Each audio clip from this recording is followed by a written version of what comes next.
He's just coming to the end of the act that he does here every weekend at the Paradise Room. Let's hope he appreciates my punchline. Yeah, no. You've got no wheels on the car. This is from Scotland, eh?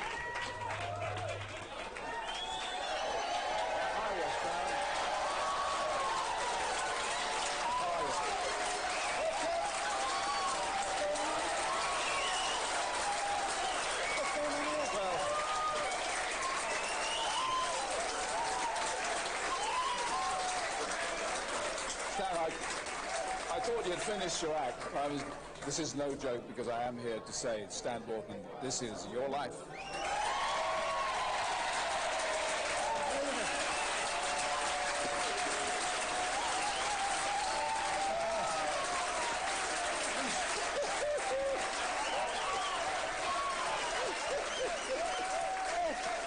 First time in my life I've been speechless. I think I'm throwing a bloody wobbler here. Hang on. Well, you've got time to get your breath back, because we're going from one audience to another. We have an intimate little studio waiting for you in Manchester. Oh, marvellous. Oh, yeah, truly. Thank you very much.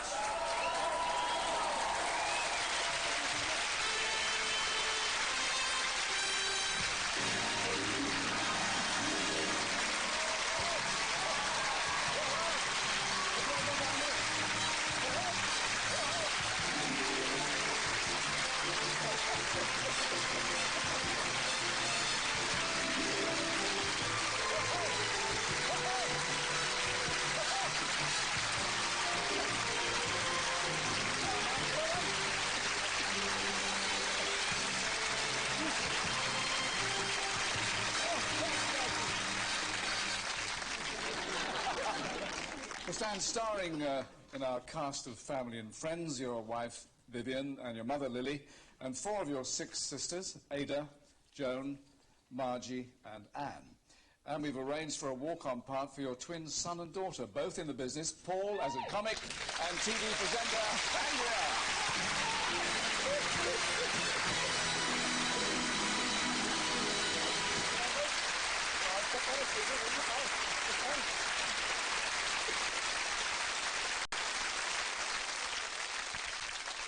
Stan, for more than 25 years, you've been attacking the customers with jokes like these. Any Germans in? I don't like them Germans, me, do you? You bombed our chip shop. Quasimodo. Quasimodo was getting married. His wife had the hump. Say, Quasi, you're a scruffy bugger. Get down to Burton's and get yourself a suit off the peg. So Quasi went to the Burton's. He said, have you got a suit to fit me? Well, I said, if we have, someone's getting us sacked. I went for some potatoes the other day. I said to the girl behind the counter, give us £5 of potatoes. She said, the kilos now. I said, well, give us £5 a kilo.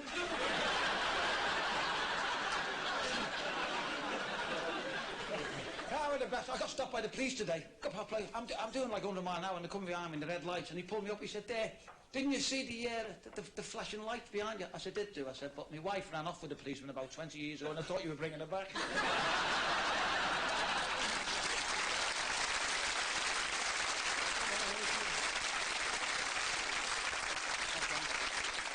Well, your first television breakthrough came in The Comedians, which also helped launch one of Britain's best-known funny men. That's the way you tell them, Stan. Oh, no. Hang on. Use it 10, sober. Come in, Frank. Oh, he's not here, is he?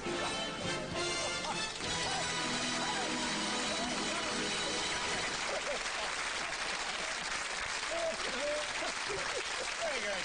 Right on through.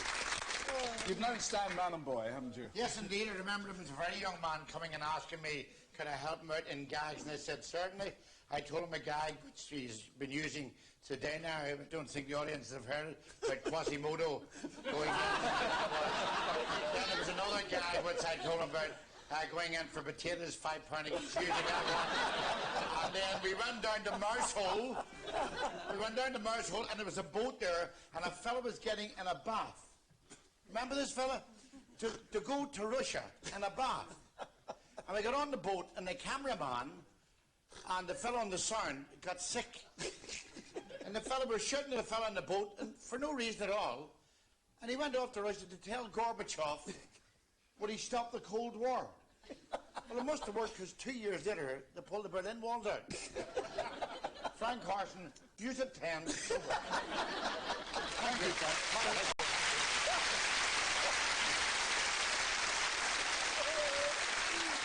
Stanley Boardman, this is your life, and you were born in Liverpool on December the 7th, which you're always quick to point out is the day they bombed Pearl Harbor. You're the third of 9 children of Lily and your late father Tommy, who worked in Liverpool docks, close to where you were born in Backcastle Street. Now, a lot of your act centres on the corner chip shop being bombed by the Germans. As with so many of your stories, there is a basis of truth, and the real facts are far from funny. Hitler's bombers destroyed Backcastle Street, including your home, in the spring of 1941. Tragically, your eldest brother, Tommy, was killed in the raid, and it was feared that you too had been a victim. Do you remember what happened then? What it was all about?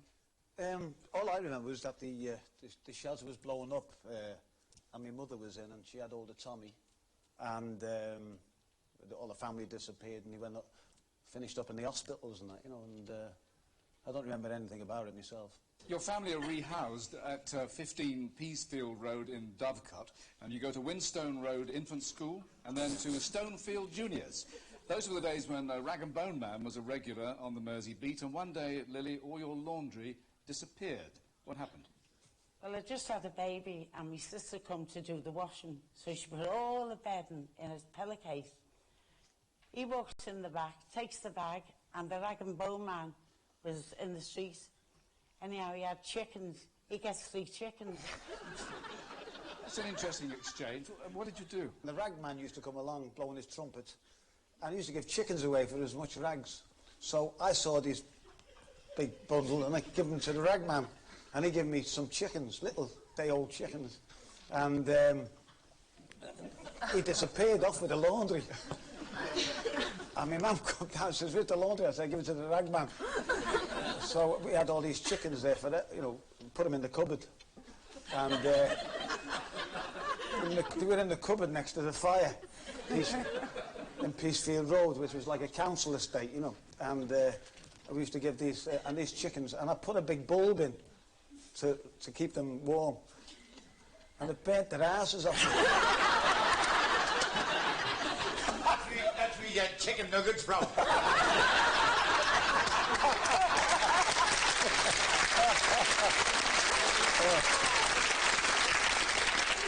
Well, it was when you were a young lad in Liverpool that you first started dreaming of going on stage as a comedian, and you were inspired by one of your heroes who talks to you now from his home in the Isle of Man, Norman Wisdom. Hello, Stan. You know, it was very nice of you once to say to me that, well, because you'd watched all my films, you decided to try and break into show business. And you certainly did break into it. You know, it's been a pleasure watching your progress, and as you've always said, laughter makes the world go round. And you've certainly put in your share to keep it spinning.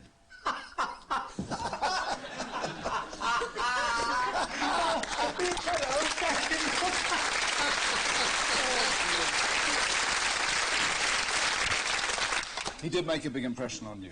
Yeah, Norman Wisdom, yeah. I remember watching him on the television years ago when he used to trouble in store and things like that. And I'd be rolling around on the floor as well, laughing at them the way Norman used to do. And, yeah, I love him. I think he's brilliant. Well, you were a notorious joker when you moved on to Grant Road Senior School. And there you start a friendship that has lasted to this day with somebody who recalls how you used to monkey around. Those were the days, Stan, when he used to do it for peanuts. Your old friend Stan Long. Right,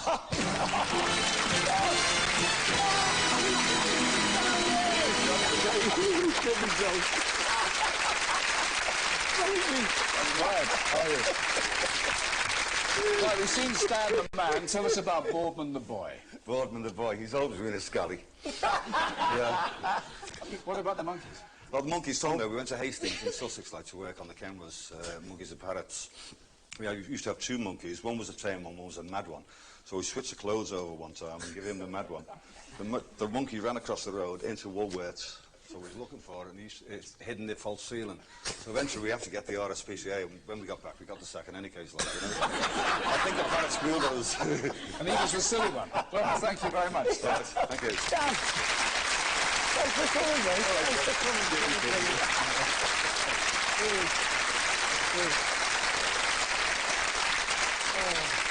Stan, you've had it now, all the timeshare people will be after you now. He sells timeshare in Tenerife, right? And everybody's after him, you know what I'm telling you now? I don't think that's funny. I've just bought one. Right, let's get things in the right order. You leave school in 1952 and you work as a junior in a medical supplies factory before starting a 5-year apprenticeship as a pipe fitter and welder. Now, in your teenage years, your first passion is football, and you combined your apprenticeship with playing for the Liverpool A team. Now, in the early 60s, Liverpool suddenly becomes the centre of the world. Everyone's in the grip of Beatlemania, and Scouse is the in-language of the entertainment business. You decide this is the world in which you want to make your future. You land a job as a Butlins redcoat at Bognor, doubling as a lifeguard. Vivian, it was at Bognor that you met Stan first. What was his chat-up line? Well, I was swimming in the pool, and when I got out, he came up to me and he said, "Do you want saving?" Now, around this time, your football career has taken you to top amateur club Skelmersdale United, but your heart is still at Anfield, where you were a regular on the famous Cop. Now, you were actually caught on camera 30 years ago in a BBC documentary. Watch this.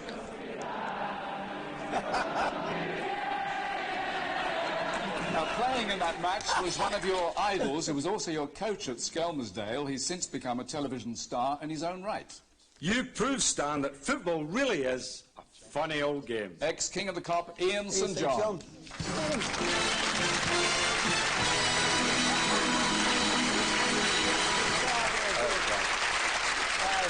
Thanks for coming, mate. I was playing golf with him the other day and he never said a word. They never do that. Ian, what was he like to coach? Well, he was actually a very good player. I mean, you know, he's joking about his football ability, but he was a good player. But he did clown around a lot. The Game Boys, they were a great little team, got the final of the Amateur Cup, and they were a smashing team. But he takes, actually, his golf more serious than he does football. Now I do, yeah. I do a bit of golf, yeah. 16 handicapper. What are you playing now, Ian? You're a bandit. Don't ever play him for money. Don't ever play. Thanks, Ian. Thanks for coming, mate. Okay, pleasure. Brilliant.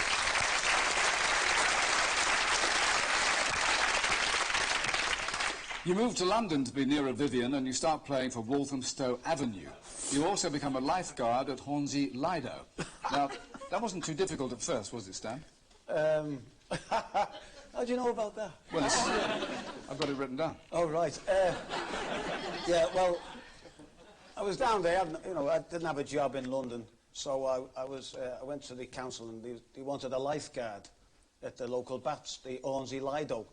So I went along and got the job. When I got there was no water in the swimming pool. So they made me paint the lockers. And I was painting the lockers for 3 months, right? And then it was getting May, and the water came. And they filled it up with water, and I thought, that'll do me. So I slipped off, and I'm in the pond, but I didn't have any cosy. So I'm swimming around like that, and then all the councillors had come round to see how the pool was. And I'm swimming away like that, and so I got the sack. Oh, they pulled me out. I'm not telling you how they pulled me out. It was a cold day. Now, on April the 22nd, 1967, you and Vivian are married in Tottenham, North London. It also happens to be the day that Skelmersdale are playing in the FA Amateur Cup final at Wembley. You decided, Stan, to have 2 matches of the day. He was playing for Skelmersdale, your pal Colin Bridge. Oh,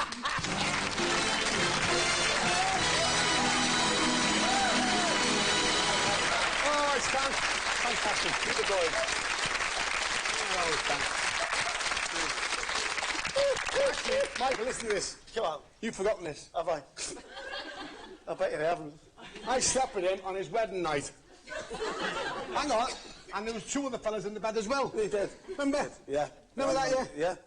It's true. And we haven't come out the closet. Well, I'll explain. Yeah. What happened was... Explain. Better explain. As I said, I played football that day at Wembley Stadium. I had the steam stand for a few weeks anyway. I come off the pitch at Wembley, and you were standing by the players' entrance with a red carnation on. I said, Stan, what are you doing, red carnation? You know we're playing in blue. He said, no, I got married this morning. To Vivian, he said. I've come to watch the match as well, he said. Bring the lads back to the reception. So I said to the team, you know, let's go back to Stan's big reception in Vivian's house. Anyway, 4:30 in the morning. Remember, 4:30 in the morning, maybe we're going to sleep, Stan, just get in the beds, nobody's bothered, he said. So, me and 3 of the team get in bed. I was unconscious like that. Woke up about 9:30 in the morning, looked to the right, the 3 footballers are still there. Looked to the left, and Stan's there. I said, Stan, what are you doing in bed? He should have been with Vivian. He said, there was no room in the bed. Slept with the mother. Thank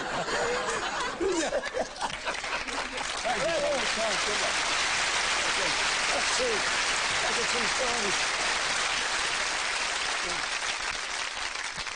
In 1968, you passed the exam for your Football Association coaching badge, and another former Liverpool schoolboy player collected his FA badge, and you've become his lucky mascot. You've helped me to win 2 cup finals at Wembley Stand. Manager Ron Atkinson. Thank you, Ron.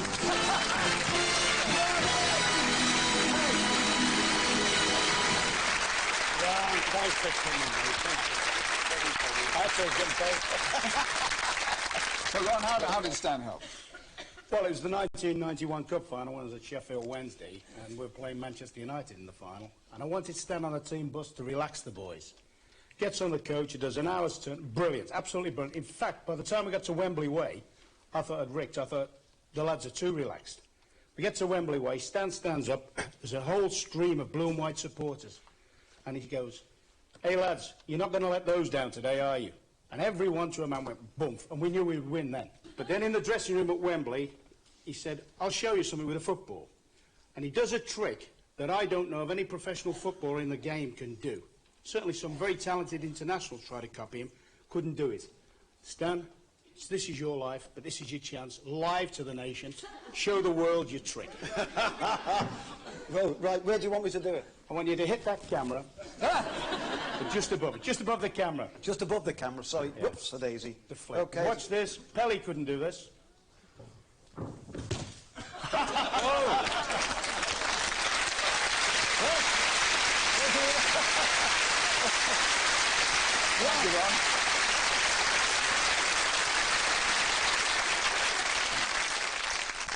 Well, life wasn't all football. In 1970, you start your own haulage business. You eventually have 6 lorries on the road, often with one towing the other because of mechanical problems. What happened to the business? Can you tell us?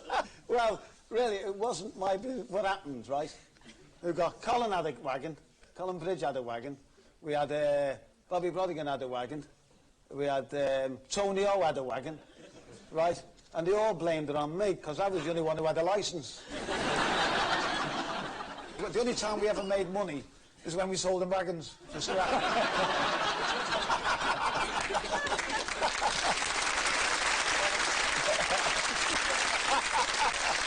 Well, I mentioned at the beginning that you've had nearly as many ups and downs as the Blackpool Big Dipper. At your lowest point, you had to sign on the dole, and even you find it difficult to see the funny side of that. You managed to go on a family holiday to Butlins in 1976, and that's where you got your big break. Andrea, what happened?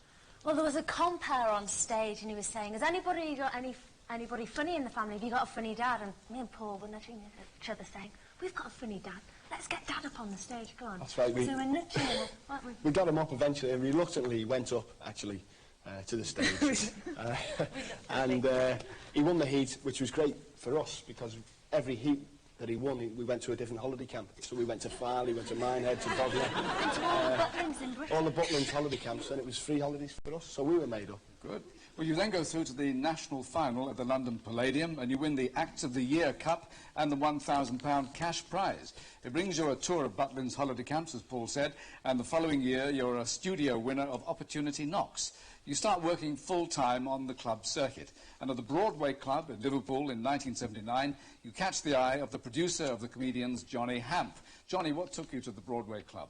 I was about to do a new series of the comedians after a couple of years' gap, and where better to go than to Liverpool. And out walks this man, and he does these wonderful routines. He's a true comic, Stan.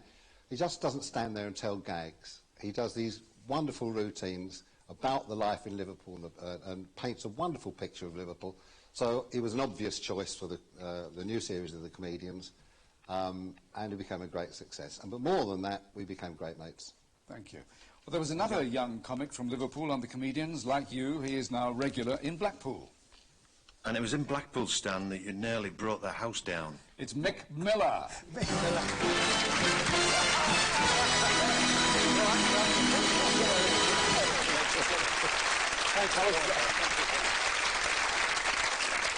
So you was a smash that night? I was clean shaven when I arrived here. Yes. I have a charity golf match in Blackpool every year, and Stan comes every year, and this time we'd done the auctions, and this guy had got a beautiful England signed football, and we'd had a few drinks afterwards, and Stan, as you know, the tricks he can do with the ball, he said, "Hey, watch this, I'm in this beautiful winter gardens, cherubs all over the place," and Stan went, bosh, straight back into his hands, and the same again, bosh, straight back into his hands, bosh, chandelier, over the floor. So it's took him 3 years, Stan, to mend it. But there's a little bill for a little chandelier in Blackpool.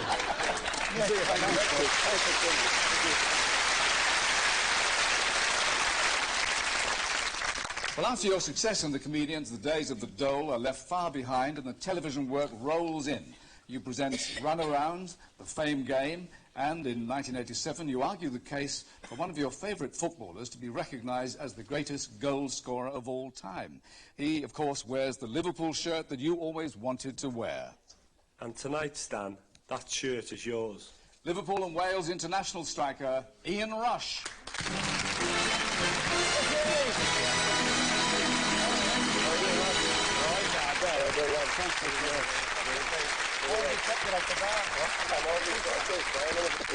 Ian, very good to see you. You come bearing gifts. Yeah, we all know Stan's a great Liverpool supporter. So, on behalf of all the players and the staff at Liverpool, it gives me great pleasure to present Stan with this signed football shirt.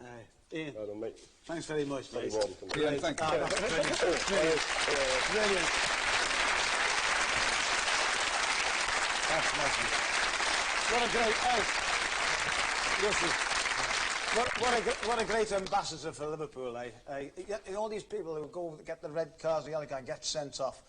He gets kicked up and down all Saturday, and he doesn't complain, and he's getting up and does his job. He's brilliant. He's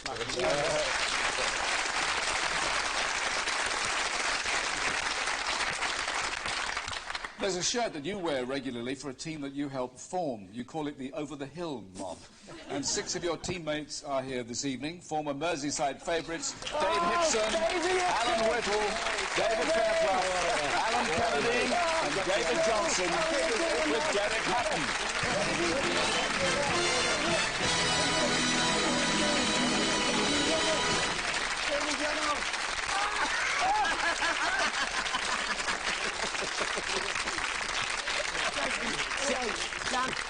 Derek, you're looking great, all of you. Even for Stan, I'm not going to wear a Liverpool kit. How seriously do you take this football? Well, as far as the game's concerned, I mean, we do it for 2 reasons. First of all, the charity. I mean, we raise thousands of pounds every year for that. But secondly, the passion in the game. I mean, determined. We hate losing, don't we? Hate losing. Yeah. Always love to win. So take it very serious. The only thing is, a few months ago, we were playing in Wrexham. We were there, and Stan hadn't arrived. The game was going, battling away, a lot of ex-pros playing. Next minute, all of a sudden, we heard a bicycle bell. And there's Stan, up and down the wing on this little bike, with his German hat, long and short, saying, "Here, I'll give the ball to me." Fell apart. No one else could get away with it except this fella. Oh, it's brilliant. And I'll tell you what happens as well. When we go, we hire a coach or something like that, and sometimes the coach doesn't turn up. So Derek supplies the horse box. Thank you.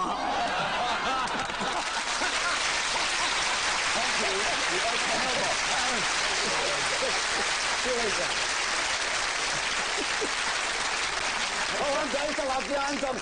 Donny, come here, Don. Come here. Get up, Donny here. Come on, Donny. Are you coming on? Come on. Donny, now, Donny's the captain. Right, this is my mucker for years, Donny. We play 5-a-side football, and Donny's the captain, and he also turns out with the lads, and he's playing with all them lads there, you know. England players, right, there they are there, England player, and Donny there competes as well, doesn't he? He competes as well. And Donny, I mean, can I tell him, he had 2 heart attacks last year playing with the football team. They were the only 2 attacks we had all season. But he's all right now, and he's keep taking the tablets, and, you know, he's a good mate. He's been my mate ever since I was at school. Donny, right, there you go, mate. Donny Butler. Well done, John. Thanks, John. Now, the goal that you scored that gave you the most pleasure was this one, captured on film on the hallowed turf of Wembley. Almost 3/4 of this celebrity challenge gone, and no goals yet. Oh, there's one! Scorer Stan Boardman! Well, it's happened knocking in the aisles at some of Britain's biggest theatres. Now he's got them on their feet at Wembley Stadium. That was a great header, Stan. Now, an entertainer who followed you onto the club circuit and into television now recalls a memorable afternoon. Come in, lads, but can you take your boots off before you do? It's Les Dennis. Les Dennis.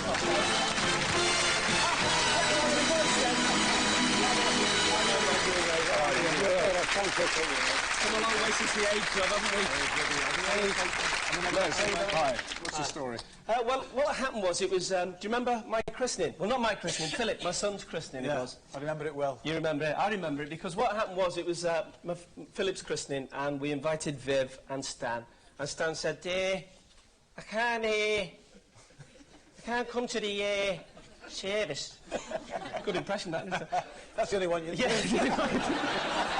they all sound the same. I can't come to the service because I'm playing footy with the Sunday League team, but I'll come to the party after. So I said, OK, that's fine, so you can come to the party after. So, nice little genteel christening party on the lawn, Michael. Yeah. And then the doorbell rings, and I go and answer it, and Stan's there, but behind him is the entire football team. Ian was that lot, all of this lot, imagine this lot, all turning up. And he said, I brought some of the lads to wet the baby's head. And as Ian St. John and Ron Yates, they were both there, playing that day. Right, yeah. And I said, come in, lads, because I thought I'd have something for Philip to remember him by. Have a great time, Stan. Hey, well Brilliant. done. Thank you.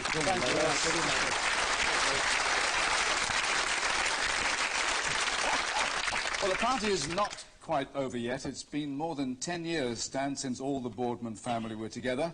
You are the only surviving son, but 4 of your younger sisters are here, and 2 others now live in Canada.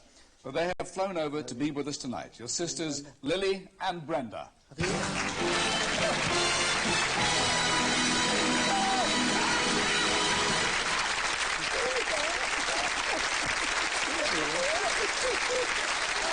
Stan Boardman, this is your life.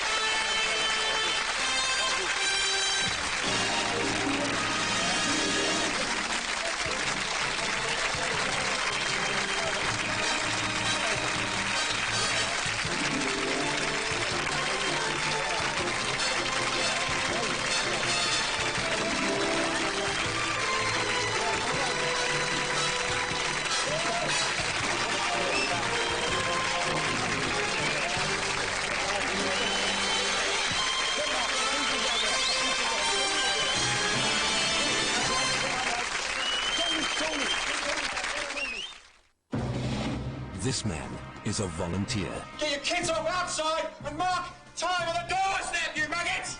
So is she. Time Piper, where are you? Take Piper Wakefield away! Wake her up! And so is he. Did you do it? No, you didn't! Why not? How far will they go? Speak to me, girl. Speak to me. How much can they take? Get out! Before they earn the right to wear one of these. Red Caps. The ordeal begins tomorrow at 10:20 on BBC1.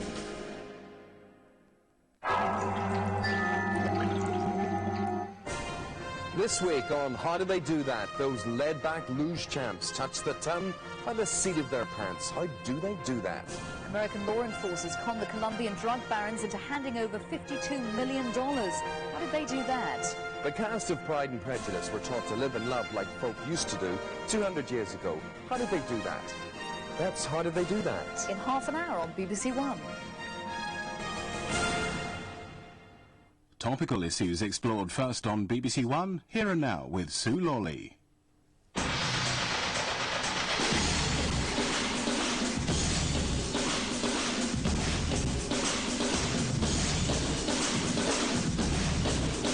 Tonight on Here and Now. Cash for the rich. Why secret payments are made to